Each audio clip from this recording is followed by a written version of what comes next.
یہ مجھے بتائیں کہ آپ کے بھی پارلیز ہوئے تھے، بلکہ وہ پارلیز جو آپ نے میرے پروگرام میں ہی بتایا تھا کہ بڑے میاں صاحب اور مریم نواز کے کہنے پہ آپ جا کے ملے تھے جنرل باجوہ سے، بعد میں وہ آپ کے گلے میں الٹا پڑ گیا، آپ کی سیاست ہی بدل گئی. You are used to dealing with the army. جو آج کی پریس کانفرنس ہوئی ہے اور اس کی ٹائمنگ، اور کلیئرلی جو D G S P R تھے وہ ویل پریپیئرڈ تھے ان دا سینس کہ ان کو پتا تھا کہ 9 مئی سے 48 گھنٹے پہلے پریس کانفرنس ہو رہی، 9 مئی کی باتیں تو ہوں گی، تو باقاعدہ 9 مئی کی بڑی ایک سلک پروڈکشن بھی تھی. اس پورے واقعہ کے اوپر ایک ڈاکیومنٹری بنی ہوئی تھی جس کے اینڈ میں بڑا ایک میننگ فل جملہ شندانہ گلزار کا لگایا ہوا تھا، عمران نہیں تو پاکستان نہیں، سمتھنگ لائک دیٹ. تو یہ ایک بڑی سلک پروڈکشن بھی تھی، so they were ready for it and clearly it was a well thought out press conference. And گول آپ کو کیا لگ رہا ہے؟ ایک تو ہو گیا کہ ڈسپیل کر دیا امپریشن کہ کوئی گفتگو نہیں ہو رہی، لیکن آج کے بعد کیا پوزیشن آف اسٹرینتھ سے بات کرنے کا آپ کو میسج نظر آیا ہے کہ فوج آئے گی اسٹیبلشمنٹ کہ ہم پوزیشن آف اسٹرینتھ سے بات کریں پی ٹی آئی سے، کہ آپ کے خیال میں ڈائلاگ کے دروازے بند ہو گئے ہیں؟ دیکھیں ابھی تک تو جیسے محسوس ہو رہا تھا کہ چینل کے دروازے کھلے ہیں، اور اس کی ایک بہت بڑی وجہ یہ تھی کہ فیبری 8 کے جو الیکشن کے ریزلٹس تھے اس پر تقریباً یونینیمس کہ پی ٹی آئی جیتی تھی، اور بڑے اوور ویلمنگ طریقے سے جیتی تھی، ڈسپائٹ دا فیکٹ کہ وہ ایک ظاہر ہے مشکل ترین ایک وقت تھا ان کے لیے. سمبل بھی لے لیا، کوئی بھی چیز صحیح نہیں تھی. ڈی جی نے باقاعدہ انہوں نے تو اپنے فگرز دیے ہیں جس کے مطابق 30% ووٹ ادھر پڑا ہے، 70% ادھر پڑا، تو انہوں نے کہا یہ چھوڑ دیں اس بات کو، وہ نہیں مانتے. That is not the way to review the democratic process. ابھی یو ایس میں الیکشنز ہوں گے تو 47%, 48% اگر وہ ووٹنگ ہوگی تو جو ہارنے والا وہ یہ تو نہیں کلیم کر سکتا کہ جو 52% جس نے ووٹ نہیں ڈالیں وہ میرے تھے، اس کا مطلب ہے. تو آئی تھنک میں جو پوائنٹ کہہ رہا تھا نا کہ وہ جو پوزیشن آف اسٹرینتھ تھی پی ٹی آئی کی وہ یہ تھی کہ وہ یہ کلیم کر رہے تھے، جس سے میں بالکل 100% اتفاق کرتا ہوں کہ they were by far the leading political party in the February 8th elections، چاہے وہ جس طرح سے بھی آپ اس کو دیکھیں. اگر وہ ایکسیپٹ نہیں ہوگی تو ظاہر سی بات ہے اس کا مطلب یہ ہے کہ ٹاکس یا کوئی ایسی امید رکھنا کہ جس چیز کو ریکگنائز کر کے کہ جی عمران خان ایک پاورفل، سب سے powerful with the backing of the people، وہ اگر ایک لیڈر ہے، اور یہ ہماری تاریخ میں پہلی دفعہ نہیں ہو رہا. ایک وقت تھا شیخ مجیب الرحمان کو بھی ہم نے کہا تھا کہ نہیں ان کے پیچھے کوئی بھی نہیں ہے، اور پھر ہم نے رزلٹ دیکھے، ذوالفقار علی بھٹو، بے نظیر، خود میاں نواز شریف کو 3 دفعہ یہی کہا گیا کہ جی وہی یہ آرگومنٹس. تو why this press conference؟ آج یہ پریس کانفرنس کیوں؟ جی اس کا جو ایک پوائنٹ یہ ہے کہ دیکھیں ہمارے لیے یہ بڑا پورے پاکستان کے لیے اچھا ہوتا اور ہوگا اگر پوسٹ میں 9th اس کی کریڈیبلٹی قائم کرنے کے لیے، اور جنہوں نے بھی کیا ان کو سزائیں دینے کے لیے، جنہوں نے بھی قانون توڑا ان کو سزائیں. لیکن اس کا پروسیس 1 سال پہ کسی نے بھی آگے چلتے ہوئے نہیں دیکھا. پلس ہم نے یہ بھی دیکھا کہ بہت سے جو لیڈرز تھے پی ٹی آئی کے، وہ جب آ کے انہوں نے پریس کانفرنسز کیں تو پھر ان کے اوپر الزام نہیں لگا.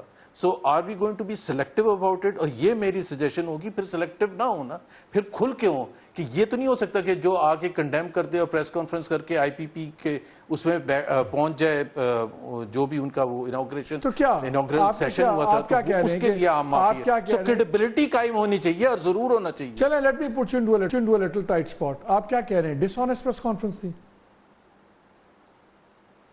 نہیں، میں یہ کہہ رہا تھا کہ کریڈیبلٹی پاکستان کے جوڈیشل نظام میں، فیصلہ تو جوڈیشل لوگوں نے کرنا ہے نا کہ کس کو سزا ملنی ہے اور کس کو نہیں ملنی، اور کتنی حد تک سزا ملنی ہے. ابھی تو یہ بھی فیصلہ ہونا ہے کس طرح ملنی ہے، کون سی کورٹ سے ملنی ہے، ابھی 2 ہی فیصلہ.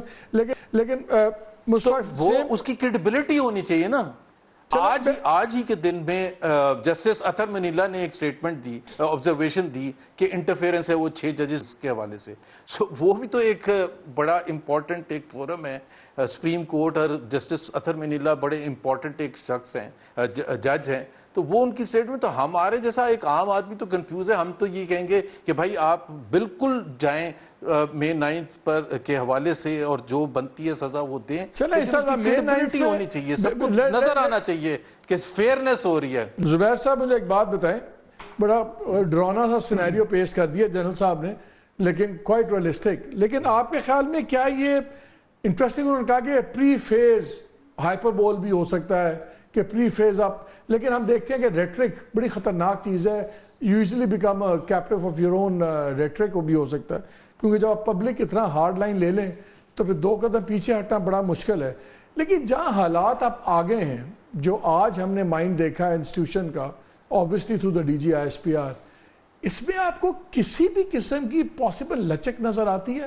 کہ میرا ایک فیوریٹ فریز ہے کہ میں کہتا ہوں ہمیشہ ربر بینڈ آپ کھینچتے جائیں، ایک پوائنٹ آتا ہے ربر بینڈ ٹوٹ جاتا ہے. جیسے خان صاحب کا، اور جب ٹینشن شروع ہوئی اسٹیبلشمنٹ کی while he was in power، تو ایک ربر بینڈ کھنچتا گیا، ایک پوائنٹ آیا کہ ٹوٹ گیا. الاسٹیسٹی کی لمٹ ہوتی ہے.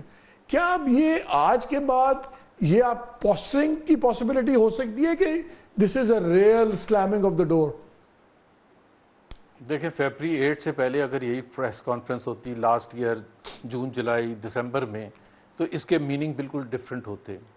اور فیبری 8 کے بعد جو یہ پریس کانفرنس ہوئی ہے اس کے بالکل ڈفرینٹ امپلیکیشنز ہیں. وہ امپلیکیشنز یہ ہیں کہ سب سے پاورفل اور سب سے پاپولر پولیٹیکل پارٹی کو ریکگنائز نہیں. یا تو اگر ہم نے یہ فیصلہ دیکھا نا، الیکشن میں Imran Khan was banned to take part, تو آپ نے ایک فیصلہ کیا اور جوڈیشری نے فیصلہ کیا، اچھا تھا برا تھا، کہ عمران خان پولیٹیکل پلیئر نہیں ہے عمران خان، لیکن ایز اے پولیٹیکل پارٹی آپ نے بین نہیں لگایا پی ٹی آئی پر. تو یا تو آپ اس طرف جائیں آل دا وے، وہ پھر شو ڈاؤن ہو یا جو بھی ہو، پھر اس کا نتیجہ جو بھی ہوگا وہ پاکستان کے عوام ہی سفر کریں گے. میں جنرل صاحب سے ایگری کرتا ہوں، لیکن یہ نہیں ہو سکتا کہ آپ فیبری 8 کو آنکھ بند کر کے، کان بند کر کے کہیں کہ جی اب آگے چلنا چاہیے. اور اگر آپ پولیٹیکل پلیئر سے آپس میں بات کرنے کی بات کریں گے، آپ اس کو ان کانسٹیٹیوشنل فورمز پہ معاملے کو لے کے جائیں جہاں پہ لے کے جانا چاہیے. دیکھیں نا، for all practical purposes Malik for all practical purposes ہمیں بھی پتہ ہے، آپ کو بھی پتہ ہے، وہ جو کانسٹیٹیوشنل فورمز ہیں، الیکشن کمیشن از اے کانسٹیٹیوشنل فورم نا، ان کا جو بیہیویئر تھا، انہوں نے جو کھیل کھیلا ہے فیبری 8 اور فیبری 9 اور اس کے بعد سے جس طرح سے ڈیولپمنٹ ہوئی ہے، کیا وہ کریڈیبل ہے؟ کیا وہ ایکسیپٹیبل ہے؟ میں یہ کہتا ہوں ہر چیز کی بنیاد پھر آئین اور قانون. یہ بتائیں، ادھر ہم ہر چیز کی بنیاد آئین اور قانون کی. اگر آئین اور قانون اگر ای سی پی صرف پی ٹی آئی پر تو نہیں لاگو ہو سکتا نا. ای سی پی پہ بالکل آپ کی بات صحیح ہے، ای سی پی کا تو بالکل کریڈیبلٹی ہے ہی نہیں. اب بات ہم سن رہے ہیں، آج بھی بیان دیا ہے وہ اعظم عزیز طاہر صاحب نے، فائنانس منسٹر نے، کہ پینشنز کا بڑا بوجھ ہے تو ایجز ہو سکتا ہے بڑھ جائیں ریٹائرمنٹ کی. ظاہر ہے ججز کی بھی بڑھیں گی. پہلے ہی ہم باتیں سن رہے تھے، ہم 3 ایئر ٹینر کی بات بھی سن رہے ہیں جس کے سب سے بڑے beneficiary sitting chief justice of Pakistan ہوں گے. تو اگر ای سی پی کمپرومائزڈ ہے اور سپریم کورٹ لیٹ سے انٹائسڈ ہے فار دا ٹائم بینگ، تو پھر کون سے فورم رہ جائے گا؟ پھر کہاں جائیں گے؟ کیا ہوگا؟ پھر تو جنرل لودھی صاحب بالکل صحیح کہہ رہے ہیں نا، اٹس اے ڈینجرس سچویشن کہ ایک چیز آپ ایکسیپٹ کر، ایک اب مینڈیٹ ہی نہیں ہے جس پارٹی کے پاس، وہ حکومت کر رہی ہے، وہ فیصلے سازی کر رہی ہے پاکستان کے عوام کے بہاف پر، ان کے پاس مینڈیٹ نہیں ہے.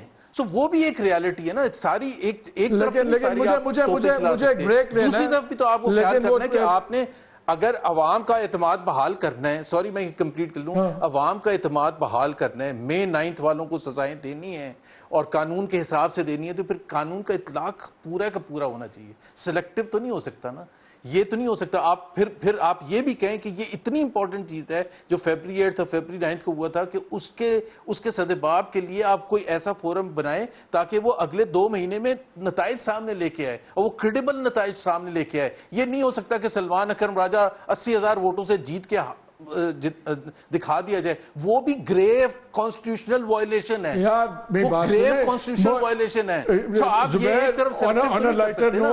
On a lighter note, موزہ ہو جاتا ہے. On Chaudhary is the most popular man in Lahore, highest vote getter ہے. کوئی سیاسی میریکل بھی ہوتے ہیں.